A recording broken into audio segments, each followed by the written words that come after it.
प्रिय श्रद्धालुओं, जय श्री कृष्णा, जय श्री राम, जय श्री राधे राधे, जय श्री महाकाल। इस वीडियो में आपको श्रवण कराएंगे नग्न विषयक प्रश्न, देवताओं का पराजय, उनका भगवान की शरण में जाना और भगवान का माया मोह को प्रकट करना। श्री पराशर जी बोले, हे मैत्रेय, पूर्व काल में महात्मा सगर से उनके पूछने पर भगवान और ने इस प्रकार ग्रस्त के सदाचार का निरूपण किया था। हे ध्वज, मैंने भी तुमसे इसका पूर्णता वर्णन कर दिया। कोई भी पुरुष सदाचार का उल्लंघन करके सदगति नहीं पा सकता। श्री मैत्रेय जी बोले, भगवान, नपुंसक, अपवित्र और रजस्वला आदि को तो मैं अच्छी तरह जानता हूँ, किंतु यह नहीं जानता कि नग्न किसको कहते हैं। अतः इस समय में नग्न के विषय में जानना चाहता हूँ। नग्न कौन है और किस कारण, किस प्रकार के आचरण वाला पुरुष नग्न संज्ञा प्राप्त करता है। ये धर्मात्मा में श्रेष्ठ, मैं आपके द्वारा नग्न के स्वरूप का यथावत वर्णन सुनना चाहता हूँ, क्योंकि आपको कोई भी बात अविदित नहीं है।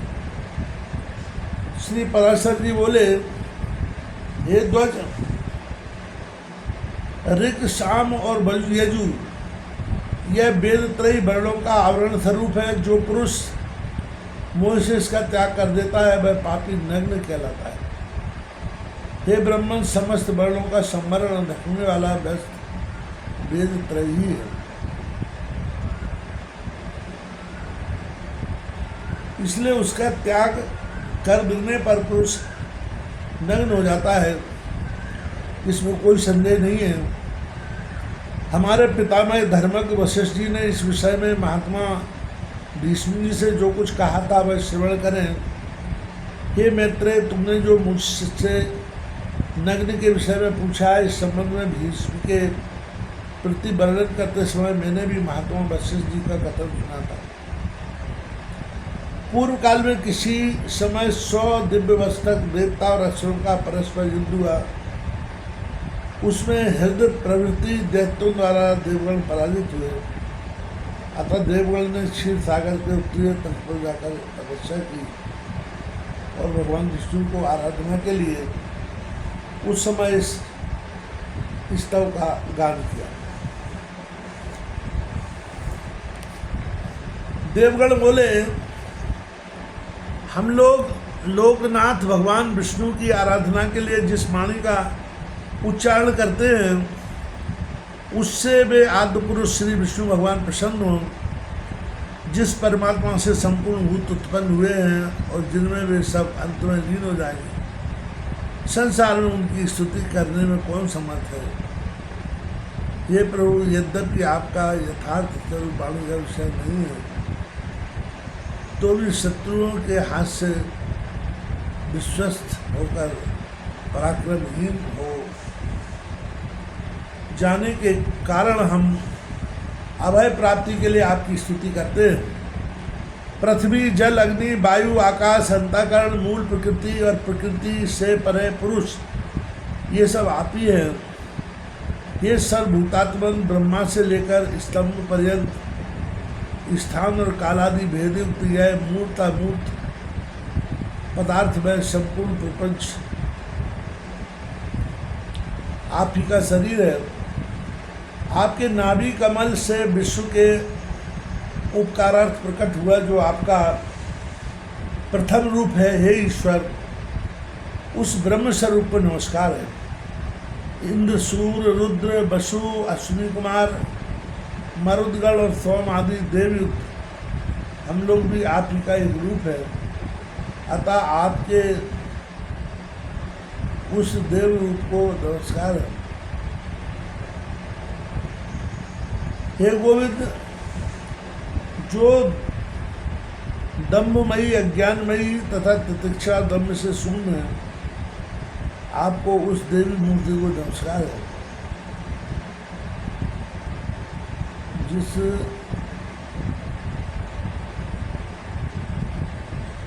मंद सत्व स्वरूप में हृदय की नाड़ियाँ अत्यंत ज्ञान वाहिनी नहीं होती तथा जो शब्दादि विषयों का लोभी होता है, आपके उस यक्ष रूप को नमस्कार है। हे पुरुषोत्तम, आपका जो क्रूरता और माया से घोर युक्त तमोमय रूप है, उस राक्षस स्वरूप को नमस्कार है।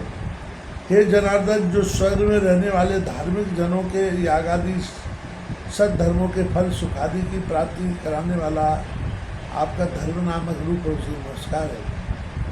जो जल अग्नि आदि गमनीय स्थानों में जाकर भी श्रद्धा नृत्य प्रसन्न रहता है और वह सिद्ध रूप आप ही का है, ऐसे सिद्ध स्वरूप आपको नमस्कार है। जो अक्षमा का आश्रय अत्यंत क्रूर और कामोपभोग में समर्थ आपका दुजय दो जीव वाला रूप है, उस नाम स्वरूप आपको नमस्कार है। हे विष्णु, जो ज्ञानमय शांत दोष रहित और कलमशहीन है, उस आपके मुनिमय स्वरूप को नमस्कार है। जो कल्पना में अनिवार्य रूप से समस्त भूतों का भक्षण कर जाता है, हे पुंडरीकाक्ष, आपके उस काल स्वरूप को नमस्कार है। जो प्रलय काल में देवता आदि समस्त प्राणियों को सामान्य भाव से भक्षण करके नृत्य करता है, आपके उस रुद्र स्वरूप को नमस्कार है।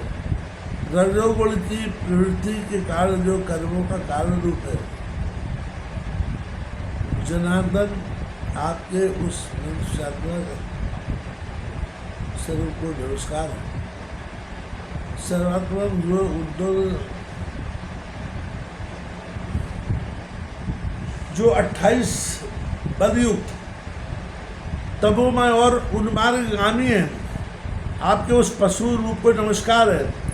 जो जगत की स्थिति का साधन और यज्ञ का अंशभूत है तथा वृक्ष लता गुल्म विरुद्ध तरण और गिरी इन 6 वेदों से युक्त है, उन मुख्य उद्दित रूप आपको नमस्कार है।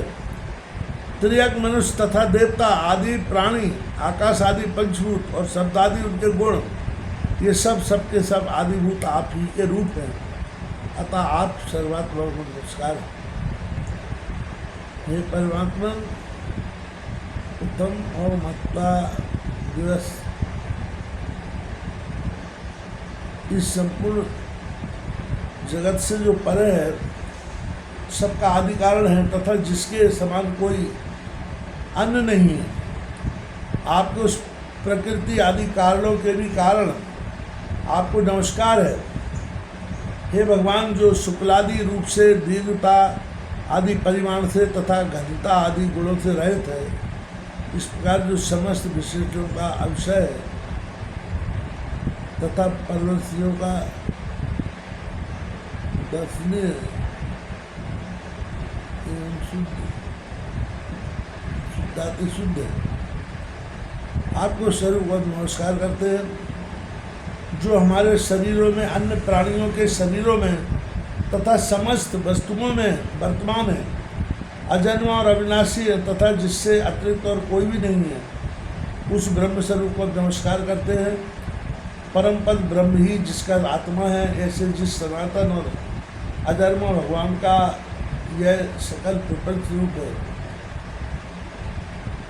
उस सबके क्षीण अविनाशी और निर्मल प्रभु वशिष्ठ जी को हम नमस्कार करते हैं। श्री पराशर जी बोले, हे मैत्रेय, स्तोत्र के समाप्त हो जाने पर देवताओं ने परमात्मा श्री हरि को आत्मशंख चक्र और गदा लिए हुए तथा गरुड़ पर आरूढ़ हुए अपने सम्मुख विराजमान देखा। उन्हें देखकर समस्त देवताओं ने प्रणाम करने के अनंतर उनसे कहा, हे नाथ, प्रश्न होइए और हम शरणागत की दत्तों से रक्षा कीजिए। परमेश्वर हृदय प्रवृत्ति दिव्यगण ने ब्रह्मा जी को आज्ञा का भी उल्लंघन कर हमारे और त्रिलोकी के यज्ञ भागों का अपहरण कर लिया है। यद्यपि हम और बेसर भूत आपके ही वंशज हैं, तथापि अविद्यावश हम जगत को परस्पर भिन्न भिन्न देखते हैं। हमारे शत्रुगण हमारे वर्ण धर्म का पालन करने वाले वेद मार्गावलंबी और तपोनिष्ठ अतः वे हमसे नहीं मारे जा सकते। अतः हे सर्वात्मन, जिससे हम उन असुरों का वध करने में समर्थ हों, ऐसा कोई उपाय हमें बतलाइए। श्री पराशर जी बोले, उनके ऐसा कहने पर भगवान विष्णु ने अपने शरीर से माया मोह को उत्पन्न किया और उसे देवताओं को देकर कहा, यह माया मोह उन संपूर्ण दैत्यगणों को मोहित कर देगा। तब वे वेद मार्ग का उल्लंघन करने से तुम लोगों से मारे जा सकेंगे।